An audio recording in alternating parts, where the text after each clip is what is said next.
Hi guys, napapatanong ka rin ba kung bakit ang dami mong followers pero konti lang naman ang views ng mga videos mo? Ngayon, pag-uusapan natin kung ano ang pagkakaiba ng dashboard followers sa organic followers. Pag sinabing organic followers, yun yung followers natin na nire-recognize ni Meta. Ayan, halimbawa pumunta tayo sa aking professional dashboard.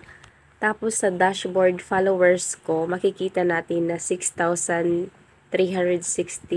na yung followers ko.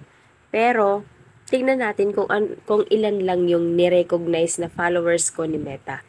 Scroll down lang tayo, tapos dito sa pinakababa, meron tayong makikita na Meta Business Help Center. Tap natin to. Ayan, tapos scroll down lang po tayo. Dito sa piliin natin yung business type. Tap natin yan.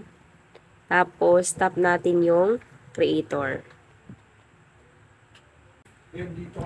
Tapos, dito sa baba, scroll down lang tayo. Okay.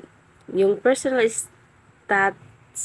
status ko ay yung nirecognize lang ni Meta na followers ko ay 1,515.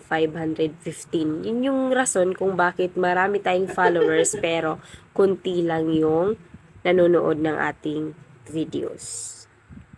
Kung nakatulong video ito, pa-heart naman. Thank you, God bless.